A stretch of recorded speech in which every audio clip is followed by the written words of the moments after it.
So the fella ended up, he did call his mom, but she wasn't in a position to come get him right away. So the boys from the hood, man, they calling up to the house and, talking about come outside and let's smoke a joint and all this stuff. It's like 10 niggas I'm talking about. What we gonna do with one joint, bro? Y'all smoke that joint and be happy. So anyway, they come to the house. They had a plan. We gonna go up there, clean up to my house, talking loud and acting a fool, knowing my mom was gonna put us out. Though. House, apartment, what have you. So that was gonna give them free range to jump on this guy. Well, that's exactly what happened. You know what I'm saying? My mom put us out. I told him, hey man, you stay here. I'm gonna go. We told my mama. Well, I told my mama exactly what was about to happen, and or what kind of danger he was in. Yeah, but he didn't believe it, so he said, "No, I'm going outside too." And I said, "Hey man, if you come, I mean that's on you, but I'm telling you to stay in the house." He said, "Man, I'm coming." So as we got outside, within about 5 minutes, he got jumped on, and what made it deadly was a guy hit him in the face, in the head, with pretty much his orbital with a 40-ounce bottle, and that's what did him in, and so they took his jewelry, which turned from a fight to a robbery. Charges got pressed on me. I was willing to fight the case. The guys who actually did the crime refused to testify on my behalf. That they pleaded the fifth. You got to remember, we all young. We 16 and 17. By the time the case went to trial, I was 17.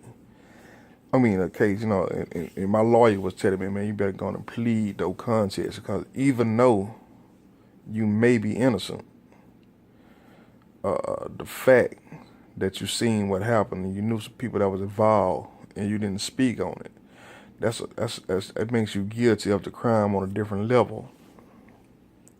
But I was charged with actually, strong arm robbing the dude. So I'm like, I don't give a damn what that other charge is. I didn't do what they saying I did. So anyway, long story short, man, I ended up pleading no contest. End up with a robbery charge. You know what I'm saying? Go figure. So if yeah, and we can keep on talking. A week after that, I end up with a marijuana charge. You know what I'm saying? 10 years later, end up with a possession of a controlled substance charge. So looking at that, you would think that he may have been part of a criminal enterprise his whole life. He never gave up the streets, which is the furthest thing from the truth. Once I got the robbery charge, I started working at the library, stopped hanging out. My friends turned to hardcore criminals. I didn't have anything to do with them.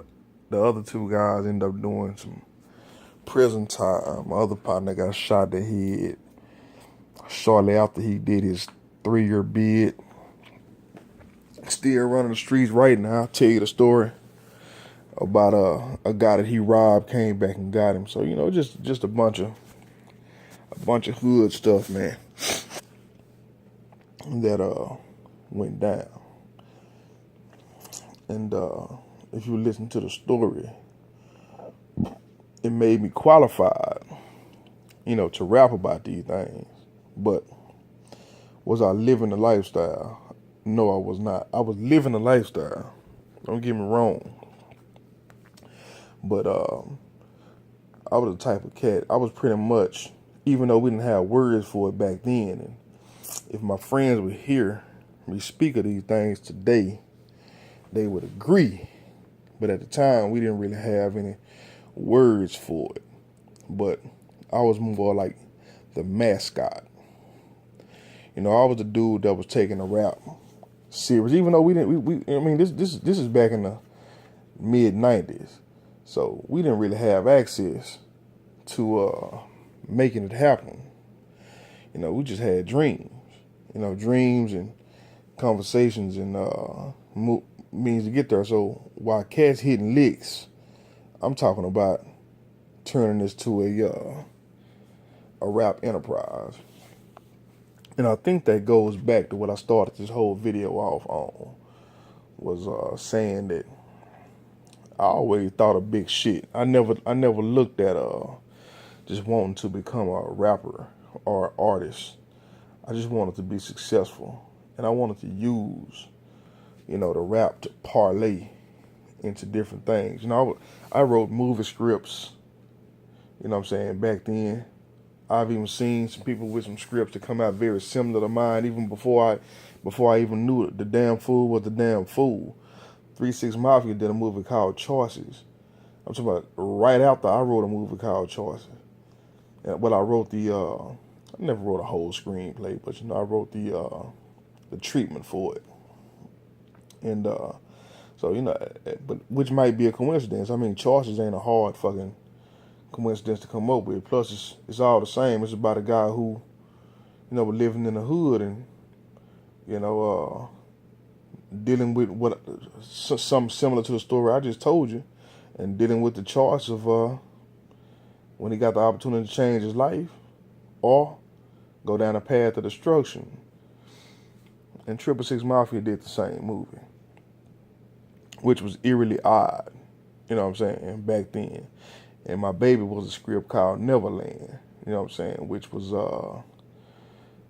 you know, a Dallas version of New Jack City, you know what I'm saying.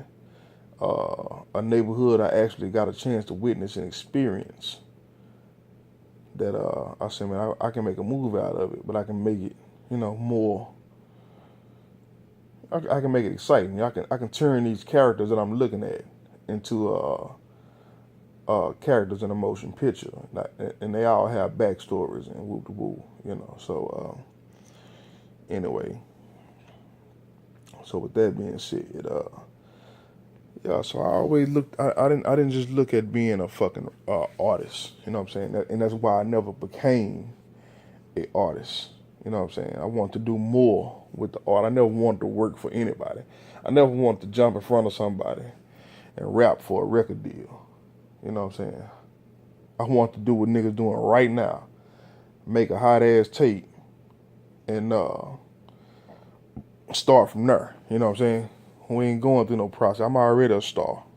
I ain't got to go through no motherfucking grooming process. But anyway, so I'm going to end this motherfucker right here, man. It's been 40, going on 45 minutes. And I damn sure didn't plan on rambling this long. You know what I'm saying? It probably don't make no sense anyway, but fuck it, it is what it is. You know, I guess it was just my opportunity to say to the universe that nah, you know, I ain't one of them kind of cats that never visualize yourself not having shit. I always visualize myself having shit, even as the fool functioning, not even functioning on a high level. I still feel like I'm an exception to the rule, you know, and I speak to the game and claim the game. You know, anytime I get an opportunity to see light, you know what I'm saying, I'm trying to make a break for it. So, it is what it is. Shit, I guess I'm going to get up out of here, man, you know. Damn fool out.